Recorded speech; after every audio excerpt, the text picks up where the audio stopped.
చంద్రకాంత్ లోపలికొస్తూనే ఐశ్వర్యాని చూశాడు. ఐశ్వర్య స్టేర్స్ దిగి కిందకొస్తూ, daddy, tender వచ్చింది కదా అని సంతోషంగా అడిగింది. అప్పటికే మనసంతా గందరగోళంగా ఉండేసరికి, బేబీ, ఆకాష్ ఎక్కడా అని కోపంగా అడిగాడు చంద్రకాంత్. ఆ కోపానికి గజగజమని భయపడిపోయింది ఐశ్వర్య. చంద్రకాంత్ కోపంగా ఉండడం చూసి, డాడీ, ఈజ్ ఎవ్రీథింగ్ ఓకే అని వణుకుతో అడిగింది ఐశ్వర్య. నేనడిగింది ఆకాష్ ఎక్కడా అని, అది మాత్రమే చెప్పు అని అరిచాడు చంద్రకాంత్. ఆమె భయపడుతూ ఏమైందోనని టెన్షన్ పడుతూ అయోమయంగాని తన ఫింగర్ ని పైకి చూపించింది ఐశ్వర్య. చంద్రకాంత్ కోపంగా పైకి వెళ్లి ఆకాష్ ఐశ్వర్య రూంలోకి వెళ్లబోయాడు. బట్ ఆకాష్ బాల్కనీలో కాల్ మాట్లాడుతుండడం గమనించి అటుగా వెళ్లాడు. ఒక్కో అడుగు వేస్తూ కోపంగా చూస్తూ ఆకాష్ ని సమీపిస్తూ ఉండగా అతని చెవులకు వినిపించిన మాటలు విని షాక్ అయ్యాడు. ఆకాష్ మాటలు విని స్టన్ అయ్యి అతను ఉన్న చోటే అలాగే నిల్చుండిపోయాడు చంద్రకాంత్. నిజానికి ఆకాష్ అప్పుడు లాయర్ శ్రీనివాస్తో మాట్లాడుతున్నాడు. చూడండి, ఈ ప్రాజెక్ట్ ఎంత ప్రెస్టీజియస్ అనేది మీకు తెలుసు.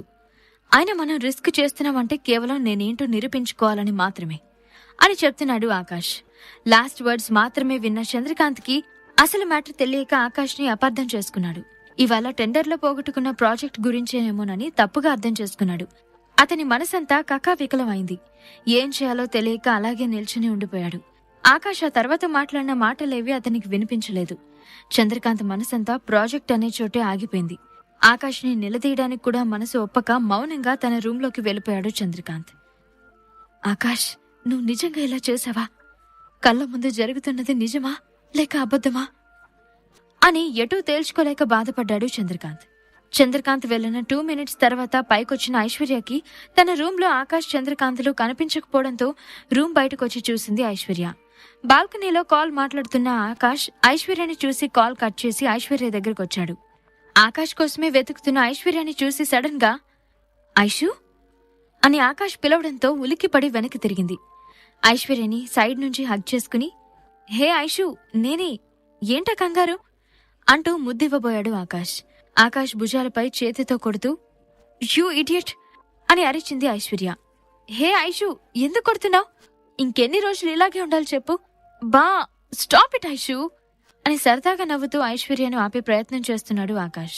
ఇద్దరి మధ్యలో కొంచెం కూడా గ్యాప్ లేదు అని చాలాసేపటి తర్వాత గుర్తించిన ఐశ్వర్య చప్పున ఆకాష్కి దూరం జరిగి ఏం మాట్లాడాలో తెలియక తత్తరపడింది. ఐశ్వర్య ఇబ్బందిని గమనించిన ఆకాష్, ఏమైంది? నాకోసం వెతుకుతున్నా? ఫేస్లో సీరియస్నెస్ కూడా కనిపిస్తుంది. ఏమైంది అని టాపిక్ డైవర్ట్ చేశాడు. అప్పుడు చంద్రకాంత్ గుర్తుకు రావడంతో, డాడీ మాట్లాడారా నీతో? కొంచెం అప్సెట్గా ఉన్నట్లు అనిపించింది నాకు అని డల్గా అంది ఐశ్వర్య. అవునా? సార్ వచ్చారా? ఎప్పుడు? ఆశ్చర్యంగా అడిగాడు ఆకాష్. 10 మినిట్స్ అవుతుంది ఆకాష్. రాగానే నిన్నే అడిగారు. పైనున్నావని చెప్పగానే నీకోసం పైకొచ్చారు. ఎందుకో కొంచెం కోపంగా ఉన్నారు అనిపించింది కూడా. నాన్నని ఇంత డల్గా ఎప్పుడూ చూడలేదు అని ఆలోచిస్తూ చెప్పింది ఐశ్వర్య. ఆ మాట వినగానే ఆకాష్కి టెన్షన్ పట్టుకుంది. అవునా? ఇంతకీ ఏమైంది అని అనుకుంటూ చంద్రకాంత్ రూంలోకి వెళ్లాడు ఆకాష్. డోర్ లాక్ చేసి ఉండడంతో డోర్ పై ట్యాప్ చేస్తూ, సార్, ఓపెన్ ది డోర్ అని గట్టిగా అరిచాడు ఆకాష్. ఆకాష్ వచ్చాడని తెలిసినా అతనితో మాట్లాడాలని అనిపించలేదు చంద్రకాంత్కి. డోంట్ డిస్టర్బ్ మీ ఆకాష్ అని సింగిల్ సెంటెన్స్ తో ఆన్సర్ ఇచ్చాడు చంద్రకాంత్. ఆ వాయిస్ తోనే చంద్రకాంత్ అసహనం, కోపం ఆకాష్కి స్పష్టంగా అర్థమైంది. ఫస్ట్ టైం చంద్రకాంత్ తనని నెగ్లెక్ట్ చేయడంతో ఆకాష్ మనసు బాధగా మూలిగింది. ముభావంగా వెనక్కి తిరిగి తన రూంలోకి వెళ్ళిపోయాడు ఆకాష్.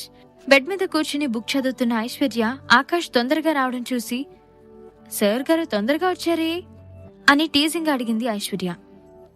సార్ అసలు నాతో మాట్లాడలేదు ఐషు, డిస్టర్బ్ చేయొద్దు అన్నారు అని డల్గా చెప్తూ బెడ్ మీద కూర్చున్నాడు ఆకాష్. ఐశ్వర్య కూడా డౌట్ గా అనిపించినా ఆకాష్ డల్ గా ఉండడంతో తన ఫీలింగ్స్ ని బయట పెట్టకుండా ఆకాష్ చేయి పట్టుకుని తన ఒళ్ళో పడుకోబెట్టుకుంది. ఎందుకో సార్ నన్ను అవాయిడ్ చేస్తున్నట్టుగా అనిపించింది ఐషు అని బాధగా చెప్పాడు ఆకాష్. అలా ఏం ఉండదు ఆకాష్, డాడీకి నువ్వంటే ఎంత ఇష్టమో తెలుసు కదా, ఏదో టెన్షన్లో ఉండి అలా అనుంటారు అని నచ్చ చెప్పడానికి ట్రై చేసింది ఐశ్వర్య. నో ఐషు, సార్ వాయిస్లో చేంజ్ తెలిసింది నాకు. ఇన్నేళ్లలో ఎప్పుడు చూడలేదలా. మొదటిసారి పరాయి వాణ్ణి చేసి మాట్లాడినట్టు అనిపించింది. ఏదో జరిగింది అని బాధగా అంటూనే నిదానంగా ఐశ్వర్య ఒడిలో పడుకుని నిద్రలోకి జారుకున్నాడు ఆకాష్. అతనలా పసిపాపలాగా పడుకోవడం ఐశ్వర్యకి ముచ్చటగా అనిపించింది. చెమటలు పడుతున్న అతని ముఖాన్ని తన చీర కొంగితో తుడిచింది. గాలికి ఎగురుతున్న ఆకాష్ వెంట్రుకలని పట్టుకుని మెల్లగా తలని నిమురుతూ ప్రేమగా అతన్ని చూస్తూ ఉండిపోయింది ఐశ్వర్య. ఆకాష్ నిద్రపోయాక చాలాసేపు తన తండ్రి గురించి ఆలోచించి నిద్రలోకి జారుకుంది. మరుసటి రోజు తెల్లారింది. కాని ఆ ఉదయం ఎప్పట్లా లేదు, కొత్తగా ఉంది. ఆ తర్వాత చాలా రోజులు కూడా అలాగే మొదలయ్యాయి. చంద్రకాంత్కి ఆకాష్కి మధ్య దూరం ఏర్పడింది. సరిగ్గా మాట్లాడుకోవట్లేదు. ఎదురుపడినా ముఖం తిప్పుకుంటున్నాడు చంద్రకాంత్. ఈ గ్యాప్ ని మరింత పెంచేందుకు మిగతా వాళ్ళు సాయశక్తిలా ప్రయత్నం చేస్తూనే ఉన్నారు. ఏదో ఒక టైంలో పద్మావతి, శేషగిరినాయుడు చంద్రకాంత్ మనసులో ఆకాష్ గురించి విషబీజం నాటుతూనే ఉన్నారు. అది ఏ పరిస్థితులకు దారితీస్తుందో తెలియదు కాని నిజానికి అబద్ధానికి మధ్యలో ఊగిసలాడుతూ తీవ్రంగా మనస్తాపానికి గురయ్యాడు చంద్రకాంత్. ఆ ఇంట్లో ఇప్పుడు ఆకాష్కి సపోర్టుగా ఉంది కేవలం ఐశ్వర్య మాత్రమే. ఆ సంఘటన తర్వాత మరో మంచి సమయం కోసం వెయిట్ చేస్తుంది శకుంతల.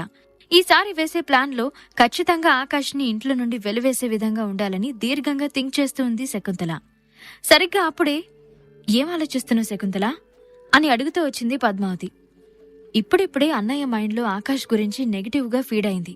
ఆ నెగిటివ్ ఫీల్ పోకముందే ఆకాష్ ని ఇంటి నుండి బయట గెంటేయాలి, ఎలా అని ఆలోచిస్తున్నాను అని సీరియస్ గా చెప్పింది శకుంతల. ఓ సంతేనా సాగదీస్తూ అంది పద్మావతి. ఆమె మాటకి చివ్వున పద్మావతిని చూసి, అంత ఈజీ అయితే ఐడియా కూడా నువ్వే ఇవ్వచ్చుగా, ఓ సంతేనా అంటున్నావు అని అడిగింది శకుంతల. చాలా ఈజీ శకుంతల. ఇప్పుడు మనకి సపోర్టుగా మావయ్య గారు కూడా ఉన్నారు. ఆయనకు కూడా ఆకాష్ ఈ ఇంటి అల్లుడిగా తిష్ట వేయడం ఇష్టం లేదు. ఆయన్ని కదిలిస్తే సగమేం కర్మ, మొత్తం పనైపోతుంది అని కొంచెం హ్యాపీగా చెప్పింది పద్మావతి. అది విన్న శకుంతల కన్నింగా నవ్వుతూ, నాన్నా నువ్వు కూడా మాలాగే ఆలోచిస్తున్నావా? ఇక చూడు ఆట ఎలా ఆడిస్తానా అని క్రూయల్ గా నవ్వుకుంది శకుంతల. తన ఫీలింగ్స్ పైకి కనిపించకుండా చాలా నార్మల్ గా అయితే అని అడిగింది శకుంతల. అయితే అంటావేంటి శకుంతల, మర్చిపోయావా నువ్విక్కడున్నప్పుడు మనం ఎన్ని చేయలేదు అని బయటకంటూ లోపల మాత్రం, వాటిని అడ్డం పెట్టుకునే కదా నువ్వు నన్ను ఆడించావు, ఇప్పటికీ ఆడిస్తున్నావు అని మనసులో అనుకుంది పద్మావతి. పద్మావతి మాటలకు రియాక్ట్ అవ్వకుండా ఎలాంటి ప్లాన్స్ వేయాలా అని ఆలోచిస్తుంది శకుంతల. బాగా ఆలోచించు శకుంతల, ఏదో ఒక ఐడియా వస్తుంది అని శకుంతల మెదడుకి పదును పెట్టి వెళ్ళింది పద్మావతి. శకుంతల ఆలోచిస్తూ, ఒకసారి నాన్నతో మాట్లాడితే అనుకుంటూ, లేదు లేదు, నాన్నకి ఐషు అంటే చాలా ఇష్టం, ఐషు మీద ప్రేమతో అయినా ఆకాష్కి సపోర్ట్ చేస్తాడు అనుకుని అసహనంగా అటు ఇటు తిరుగుతుంది. ఆ రూమ్ అంతా కలియ తిరుగుతూ ఏం చేయాలా అని ఆలోచించింది. ఏం చేస్తే ఆకాష్ని ఇంట్లో నుండి వెళ్లగొట్టొచ్చా అని పన్నాగాలు పనడం మొదలుపెట్టింది. ఎంత ఆలోచించినా ఆమె మనసుకు ఏ ప్లాన్ సరిగ్గా అనిపించలేదు. నెక్స్ట్ డే మార్నింగ్ అందరూ బ్రేక్ఫాస్ట్ చేస్తున్న టైంలో, ఈ ప్రశ్నలకు సమాధానాలు తెలుసుకోవాలంటే నెక్స్ట్ ఎపిసోడ్ వినాల్సిందే. క్రింద ఇచ్చిన లింక్ ని క్లిక్ చేసి పాకెట్ ఎఫ్ఎం యాప్ ని ఇన్స్టాల్ చేసుకోండి. Stay tune to pocket FM.